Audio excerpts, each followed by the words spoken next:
बर' माहारिनिफ्राय असमिया जोबोद मोनसे popular serial बेहरबारि outpost बेवहाय गोबाव सम एक्टिं खालामनानै सारा आसाम नाङैनो बयजोंबो मिथिजानो हानाय मोनसे मोजां मोनसे मुं मोननो हानाय फैलाव बसुमतारिया बावैसो रुंसारि जालांदों आरो बिथांखौ दिनै जों बयबो बिथांनि सारादुनि सानाव बिबार बावनो थाखाय नुजाफैदों।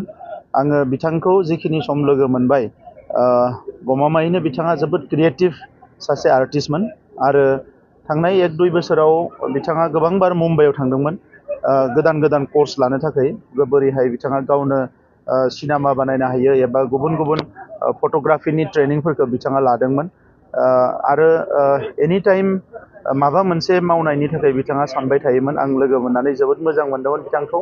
नाथाय अबंलावरिनि साननायखौ रावबो एंगारनो हाया।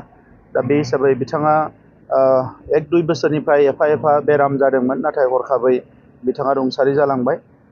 बिथांखौ जों बयबो मान होदों आरो बिथांबायदि आर्टिस्टआ बर' हारियाव जोनोम जानाया जोंनि थाखाय गोग्गानायनि बाथ्रा।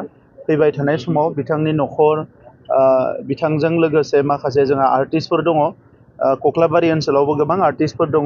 जोंनि MCLA बयबो लोगो नांनानै बिथांनि मुंखौ अरायसम गोजोर खालामनानै दोननो थाखाय माबा मोनसे मोजां सिन्था खालामनाय जागोन जाहाथे फैलाव बसुमतारिया आसामनि मोनसे सिरियालाव बिथाङा खामानि मावनानै बर' हारिखौ सारा आसामाव मिथिजानाय मोनसे थासारियाव लाबोनो हादों।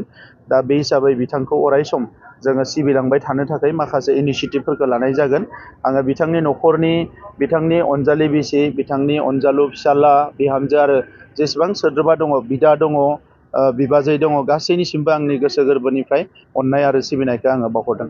न'खरनि रायलायगोन बेखौ आङो दिनै बिथांमोनजों रायलायदों। दिनै सारादुआ जोबलांथों बिनि उनाव बिथांनि परियाल आरो जों गासैबो रायलायनानै बिथांनि न'खरा जाहाथे फैलाव बसुमतारिया रुंसारि जानायनि उनाव जेबो उसुबिदा जाया बिनि थाखाय जोङो बिथांमोनजों माबायदि मदद होनो हायो बेखौ जों सावरायगोन। माबा मोनसे बिमुं होनायनि राहा लागोन नामा? बेखौबो आङो बिथांमोननो दायित्व होदों मानोना जोंहा गोबां आर्टिस्टफोर दङ। बिथांमोना दा सावरायगोन जयै सावरायनानै बिथांमोना जेखौ प्रप'ज खालामो बेखौनो जोङो सरकारनिफ्रायबो जोङो मावनो थाखाय रेडि आरो एज ए हल समाज हिसाबैबो जोङो मावनो थाखाय बेखौ रेडि।